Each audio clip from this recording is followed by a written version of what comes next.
The true state of the territory's financial situation is still being assessed, but the Premier recently disclosed that the BVI has breached the requirements of the borrowing guidelines as stipulated by the UK government. The document, which took effect October 2005, clearly sets up the principles and processes which must be followed in order for the Virgin Islands government to enter into borrowing agreements, and was made public in September of 2010 when the then Premier, Honourable Ralph O'Neill, laid it before the House. According to Premier Smith, the borrowing guidelines carry certain requirements, but these requirements have been breached.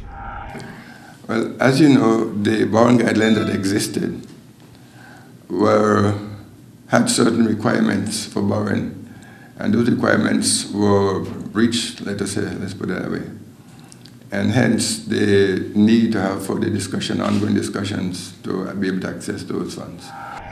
During a meeting in July of last year, a $15,672,000 loan was approved from the Caribbean Development Bank by the House of Assembly to finance an infrastructure rehabilitation project following the damage caused by Tropical Storm Otto. 9 members of the House voted in favor of the loan, with 4 voting against, namely Verna Malone, J. Alvin Christopher, Dr. Kedrick Pickering, and Dr. Orlando Smith. Among many of the concerns being raised at the time regarding the loan, Verna Malone pointed to the territory's debt level at the time, stating that the loan would carry the territory beyond the bounds of the borrowing guidelines.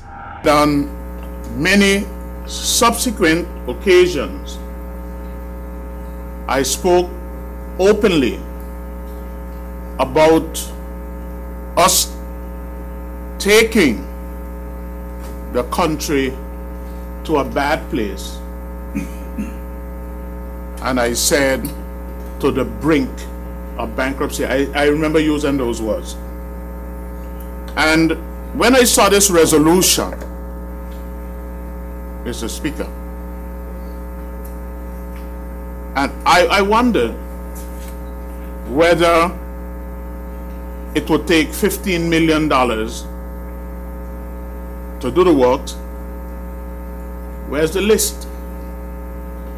Where is any document indicating that that is what it would take?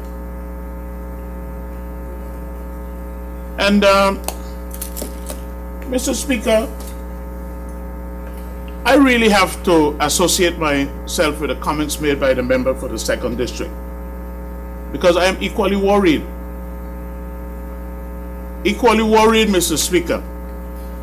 And whenever I read about the Cayman Islands, whenever I read about Turks and Caicos, same colonies, Cayman Islands, again I worry as to whether we are not going to the edge when we can use some other alternative.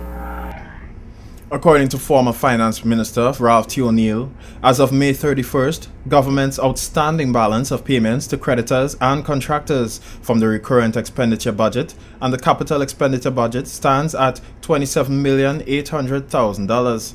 There is also an outstanding debt to creditors totaling in excess of $87 million. As a result of the country's breach of the requirements of the borrowing guidelines, the UK government has seen fit to withhold the CDB loan due to the territory's current financial status. The Premier said that discussions on the CDB loan will continue in January of next year, when a team from the Foreign and Commonwealth Office will be in the territory to further assess the territory's financial position.